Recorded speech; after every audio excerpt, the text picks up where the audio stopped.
సాక్షి TV ప్రసారాలను నిలిపివేయటం చట్టరీత్యా నేరం. సాక్షి టీవీ ప్రసారాల కోసం మీ స్థానిక కేబుల్ ఆపరేటర్ను వెంటనే సంప్రదించండి. DTH లో ఇంటర్నెట్ లో కూడా సాక్షి టీవీ ప్రసారాలను వీక్షించవచ్చు. చిత్తూరు జిల్లా పలమనేరు మున్సిపాలిటీ పరిధిలో నిన్న రాత్రి భారీ వర్షం కురిసింది. భారీ వర్షానికి లోతట్టు ప్రాంతాలు జలమయమయ్యాయి. మున్సిపాలిటీ పరిధిలోని బంగ్లా వీధి, municipal complex, RTC bus stand, Gangamma గుడి వీధి, రాధా బంగ్లా డౌన్, గుండుబావి, జనతా బజార్లో భారీగా వర్షం నీరు చేరింది. కోఆపరేటివ్ సూపర్ బజార్లోకి వర్షం నీరు చేరి 5 లక్షల విలువ చేసే నిత్యావసర వస్తువులు తడిచిపోయాయి.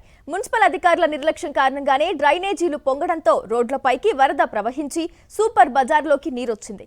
ప్రజల సొమ్ముతో కొనుగోలు చేసిన వస్తువులు వర్షం నీటికి తడిచిపోయి నష్టం వాటిల్లిందని ఆవేదన వ్యక్తం చేశాడు cooperative super bazaar chairman R V Balaji. అధికారులకు ఎన్నిసార్లు విన్నవించినా పట్టించుకోవడం లేదని అన్నారు.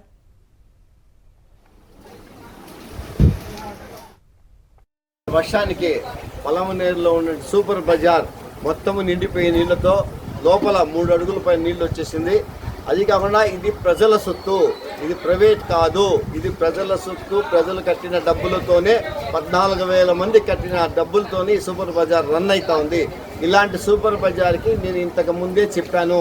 మన మున్సిపల్ సిబ్బందికి కూడా, కమిషనర్ గారికి, ఏఈ గారికి చెప్పాను. కాలువలు చాలా ప్రాబ్లం ఉన్నాయి, కాలువలు పెద్ద చేయాలా. అది కాకుండా మన సూపర్ బజార్ ముందర ఉండే మన కాంప్లెక్స్ పక్కలో ఎక్స్ట్రాగా ఇప్పుడున్న కౌన్సిలర్స్ ఆడ రూములు వేయడము, రూముల ముందర పొలంలోకి రాజకాలం ఉండాలి. ఆ రాజకాలని 10 అడుగులు ఉండే రాజకాలమని 3 అడుగులు చేసి పెట్టారు. కింద కూడా కాంక్రీట్ వేసి పెట్టారు కాలువలో నీళ్లు పోకుండా. అందువల్ల మొత్తం నీళ్లు రిటర్న్ అయిపోయి మొత్తం సూపర్ బజార్ లోపల తడవమే కాకుండా చుట్టుపక్కల ఉండే వాళ్ళకంతా చాలా ఇబ్బంది జరుగుతోంది. దీనిపైన అధికారులు స్పందించడం లేదు. దీనివల్ల సూపర్ బజార్కి 5 లక్షల రూపాయల పైన నష్టం వాటిల్లుతోంది.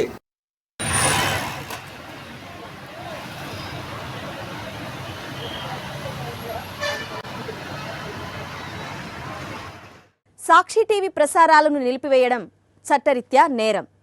సాక్షి టీవీ ప్రసారాల కోసం మీ స్థానిక కేబుల్ ఆపరేటర్ని వెంటనే సంప్రదించండి. DTH లో ఇంటర్నెట్ లో కూడా సాక్షి టీవీ ప్రసారాలను వీక్షించవచ్చు.